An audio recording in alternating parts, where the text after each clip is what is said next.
हमारे घर के हॉल में आज भी बहुत सी औरतें जमा थीं। उनमें कुछ तो लड़कियां थीं जो कि कम उम्र और नौजवान थीं, और ये ज़्यादातर तमाशा देखने के लिए आई थीं।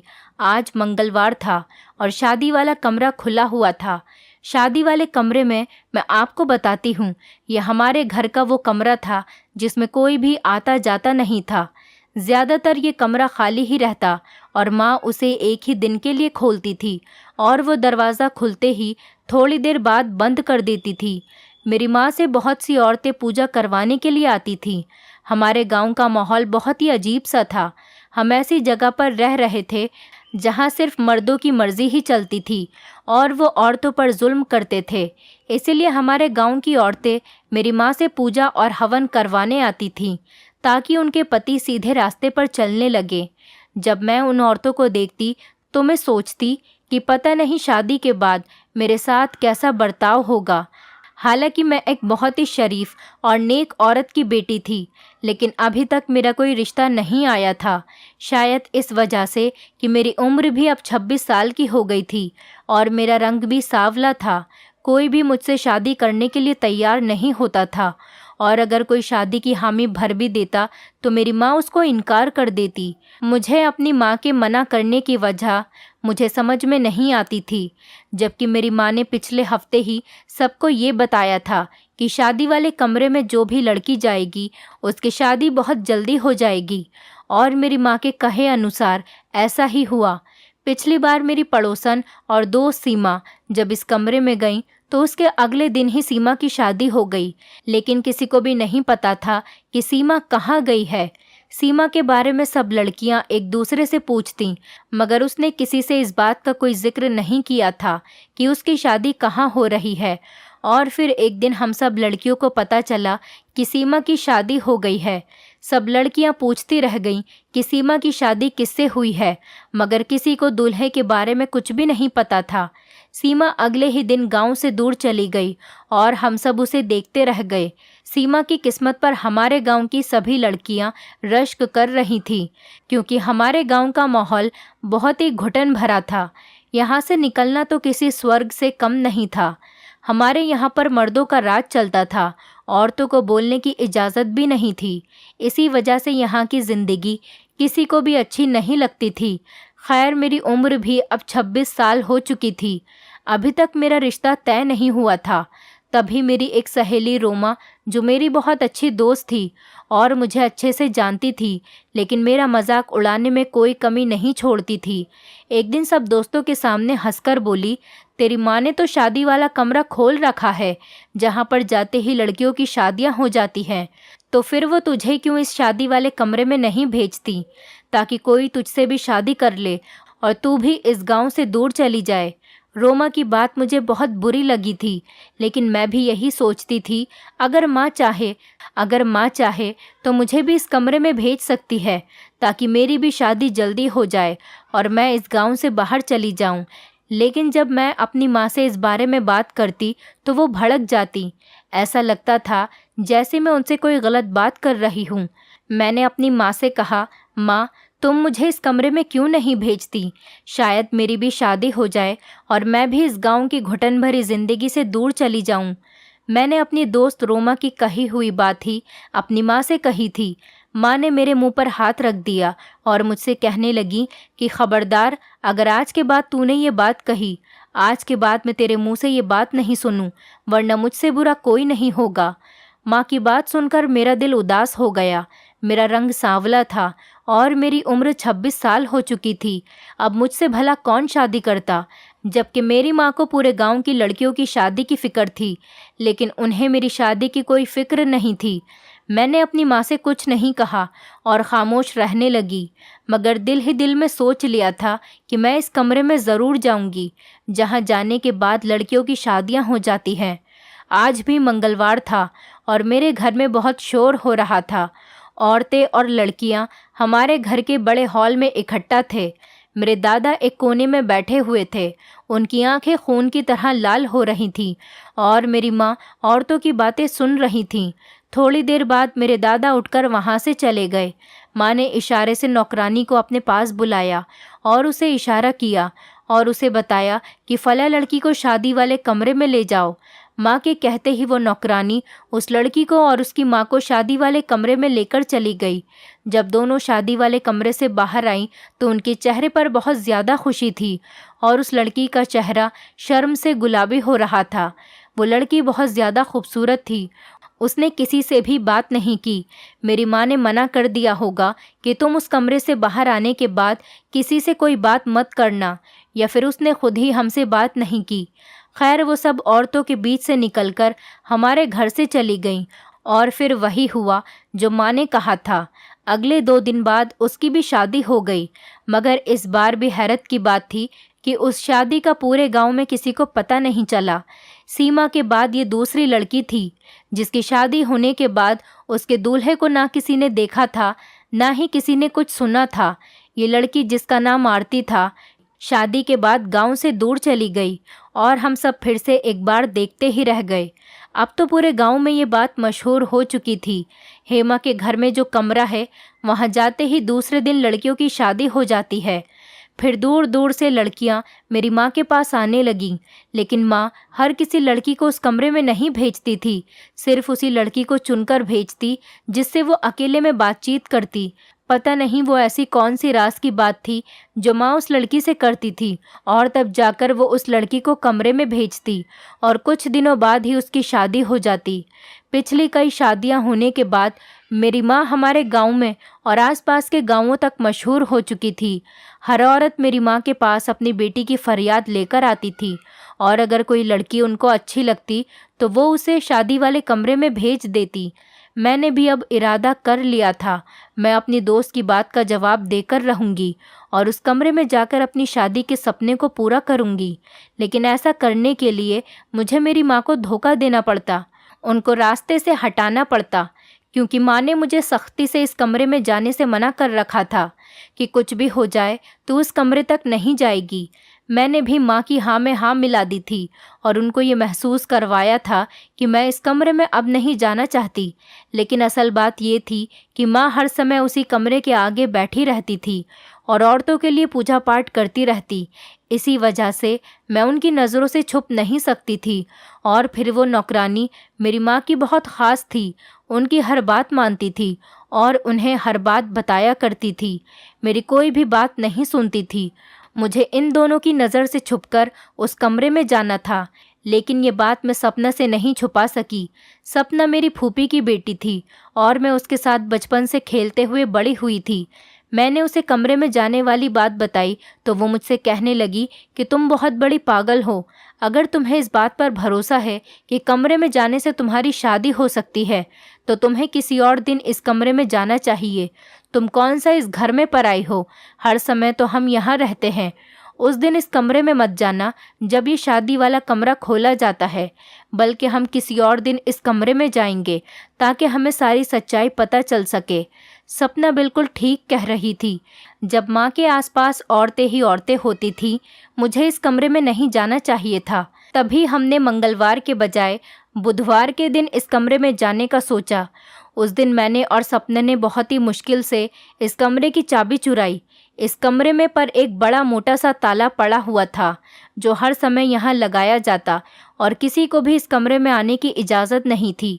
बड़ी मुश्किल से चाबियाँ ढूंढने के बाद जब हम इस कमरे तक पहुँचे, हमारा दिल ज़ोर ज़ोर से धड़क रहा था। हमको कुछ भी नहीं पता था कि इस कमरे में क्या होगा, और डर भी लग रहा था कि अगर कमरे के अंदर कोई हुआ तो हम क्या करेंगे। मैंने कमरे का दरवाज़ा आराम से खोला। ये जानकर मुझे बहुत अजीब सा लगा कि इस कमरे में एक मोटी सी दीवार थी। इसके दूसरी तरफ मुझे किसी के होने का एहसास हो रहा था। इससे पहले कि मैं दीवार की दूसरी तरफ जाकर कुछ देखती, मेरी माँ को मेरे कमरे में आने की खबर हो गई और वो भाग भाग कर इस कमरे तक आ गई और मुझ पर बहुत ज़्यादा गुस्सा करने लगी। कहने लगी कि तुम यहाँ पर क्या कर रही हो, भगवान तुम्हें माफ़ नहीं करेगा। जब तुम्हें मैंने मना किया था कि इस कमरे में नहीं आना, तो क्या करने आई हो तुम यहाँ पर, बाहर निकलो।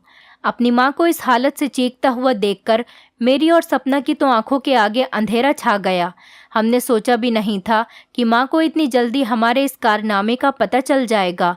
अपनी माँ के हाथों से बुरे तरीके से पिटने के बाद हम इस कमरे से बाहर आ गए, मगर हमने हिम्मत नहीं हारी। सपना कहने लगी कि तुम फिक्र नहीं करो, मैं इस बात का कोई और हल निकालती हूँ। अब हम मंगलवार को ही शादी वाले कमरे में जाएंगे ताकि हमें इस बात का पता चले जो हमसे छुपाई जा रही है। उसकी बात मुझे ठीक लगी। मैंने भी शादी वाले कमरे में जाने का फैसला मंगलवार को ही कर लिया था। माँ भी 3 दिन में ये बात भूल गई और मुझे सख्ती से मना किया कि मैं दोबारा इस कमरे तक ना जाऊं। मंगलवार को सपना मुझसे कहने लगी कि वो मेरा साथ ज़रूर देगी। उसने 2-3 औरतों को इशारा किया। अब ना जाने क्या भगदड़ मची। सपना ने उनको क्या देखने के लिए बुला लिया। वो औरतें एकदम बेचैन होकर दरवाजे के आगे से हट गईं और उन औरतों में मेरी माँ की नौकरानी भी थी, जो हर समय इस कमरे के बाहर खड़े होकर यहाँ पर पहरा देती थी। सपना ने अपनी चालाकी दिखाकर उसे वहाँ से हटा दिया। उसी समय मेरी माँ की चुनी हुई एक लड़की और उसकी माँ शादी वाले कमरे से बाहर आ गई। मैं उसी समय मौका पाकर इस कमरे के अंदर चली गई। जब मैं कमरे में गई तो इस दीवार को हटाना आसान था, क्योंकि ये लकड़ी के दरवाज़ों की बनी हुई थी। जैसे ही मैंने एक दरवाज़ा पलटकर आगे की तरफ किया और आईने की तरफ नज़र डाली तो मेरी चीख निकलते निकलते रह गई। मैंने सोचा भी नहीं था कि मुझे इस कमरे में ये मंजर देखने को मिलेगा। मुझे दूसरी तरफ से भी हैरत का सामना करना पड़ा। अपनी आंखों पर मुझे यकीन नहीं आ रहा था।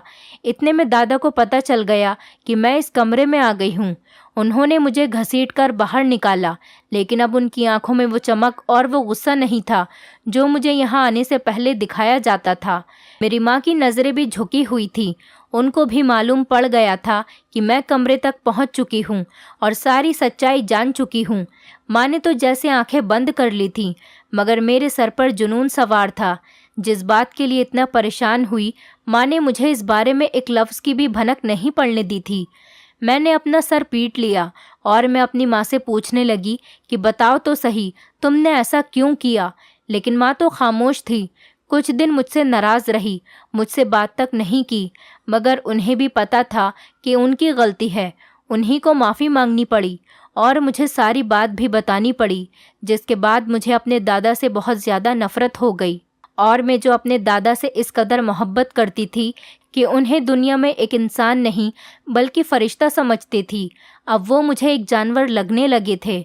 मेरी माँ की कहानी कुछ ऐसी थी। मेरी माँ कहने लगी कि मैं जानती हूँ कि तू मुझे ही गलत समझती है, लेकिन जब मैं यहाँ शादी करके आई थी, मेरे दिल में भी कभी ये ख्याल और ये गुमान नहीं आया था कि मुझे ऐसा कदम उठाना पड़ेगा।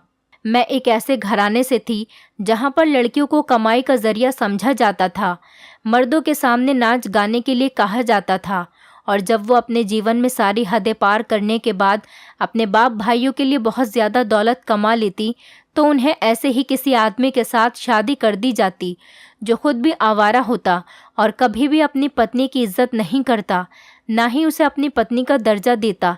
लेकिन कहते हैं ना कि भगवान अच्छों के साथ अच्छा ही करता है और उसे कभी जलील नहीं होने देता, बल्कि लोगों के सामने उनको इज्जत देता है, उनके जीवन की मुश्किल को आसान कर देता है। मैं भी दिल ही दिल में भगवान से प्रार्थना करती थी कि मुझे सारी मुश्किलों से बचाना और मुझे इस बेइज्जती की ज़िंदगी से छुटकारा दिलवा दे जो मेरा इंतज़ार कर रही है। जब मैं जवान हो गई तो मेरे माता पिता ने मुझे उन्हीं नज़रों से देखना शुरू कर दिया जिस नज़रों से कोई शिकारी अपने शिकार को देखता है। मैं जानती थी कि अब मुझे भी इस घटिया काम में उतार दिया जाएगा, लेकिन मैं इस सब के लिए पहले से ही तैयार थी, क्योंकि मेरे पास कोई और रास्ता नहीं था। और फिर वो समय भी आ गया जब मेरी उम्र 18 साल की हो गई तो मेरी बोली लगाई गई। मैं उन आवारा और नशेड़ी आदमियों की भीड़ में बैठी खुद को कोस रही थी, लेकिन फिर मेरी तो जैसे उस पल में किस्मत ही पलट गई थी। मुझे पता चला कि मेरी बोली लगाने वाला कोई आम आदमी नहीं, बल्कि वो मुझसे शादी करना चाहता है, मुझे अपनाना चाहता है। और तुम जानती हो कि सबसे अच्छी बात क्या थी? सबसे अच्छी बात तो ये थी, वो खुद एक बहुत ही अच्छा आदमी था, और न सिर्फ ये कि वो एक बहुत सीधा साधा आदमी था, बल्कि एक बहुत ही अच्छे घराने का इकलौता लड़का था। वो मेरे बारे में सब कुछ जानता था और मुझे अपनाना चाहता था और मुझे इस घटिया और बेइज्जती की ज़िंदगी से निकालना चाहता था। मैंने उसका बहुत शुक्रिया अदा किया और ज़िंदगी भर उससे वफ़ा निभाने का वादा भी किया। उसने मुझसे कहा कि अगर मेरी कोई आखिरी ख्वाहिश हो तो मैं उसे बता दूं, क्योंकि वो मुझे दोबारा कभी भी अपने घर वालों से मिलने नहीं लेकर आएगा और हमेशा हमेशा के लिए मुझे यहाँ से अपने साथ लेकर चला जाएगा। और फिर वो मुझे एक ऐसी अच्छी जगह पर ले आया जिसके बारे में मैंने कभी सपने में भी नहीं सोचा था। मेरी जैसी औरत तो इस जगह के काबिल भी नहीं थी। मेरे साथ उस समय एक छोटा भाई था जिसकी उम्र सिर्फ 8 साल थी। मेरे पति ने मेरी बात का मान रखा था और वो मेरे भाई को मेरे साथ ही इस घर में लेकर आ गया था। लेकिन यहाँ पर हमें इज्जत की नज़रों से नहीं देखा जाता था। मेरे पति को झूठ बोलने की आदत नहीं थी। उसने अपने घर वालों को सारी हकीकत बता दी। उसने बता दिया था कि मैं किस घर से ताल्लुक़ रखती हूँ और मेरा अतीत क्या है। मगर शायद वो ये नहीं जानते थे कि सबका फ़र्क हम पर और हमारी ज़िंदगियों पर कितना पड़ेगा। जज्बातों में बहकर उन्होंने अपने पिता को भी सारी सच्चाई बता दी थी। उनके पिता ने तो उन्हें माफ़ नहीं किया, लेकिन जब उन्हें पता चला कि तुम्हारे पिता ने मुझसे शादी कर ली है तो उन्होंने शादी की लाज रखते हुए मुझे इस घर में रहने की इजाज़त दे दी। लेकिन मेरे भाई पर पहरे लगे हुए थे। मुझे यहाँ खुद को साबित करने में 15 साल लग गए, लेकिन इन 15 सालों में मैंने फूंक फूंक कर कदम रखा और कोई भी गलती नहीं की। मैंने सारे भगवानों के आगे मत्था टेका और इस ख़ानदान की रस्म व रिवाज को ज़िंदा रखा, यहाँ तक कि इस समाज में मेरी जगह वो बन गई जो मेरी सास की थी। औरतें मेरी इज्जत करने लगीं, मेरे चरित्र की गवाही देने लगीं। लेकिन मेरे ससुर मुझसे अभी भी नफ़रत करते थे। वो कहते थे कि खून का असर बाकी रहता है, खून की तासीर कभी भी ख़त्म नहीं होती और ये हमेशा इंसान को उसका असल रूप दिखा देती है। उन दिनों मेरा छोटा भाई भी जवान हो रहा था। उसे भी मामले की नज़ाकत का अंदाज़ा था। मैंने भी उसे सख्ती से समझा दिया था कि अपनी बहन के घर का और उसकी इज्जत का ख्याल रखना।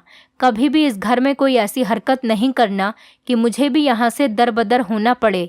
लेकिन जो किस्मत में लिखा होता है वो तो होकर ही रहता है। मेरे भाई से न जाने कैसे ये हरकत हो गई कि एक दिन उसने एक नौकरानी से बात करने की और उससे छेड़छाड़ करने की कोशिश की। बस फिर क्या था, मेरे ससुर को तो जैसे मौका मिल गया था।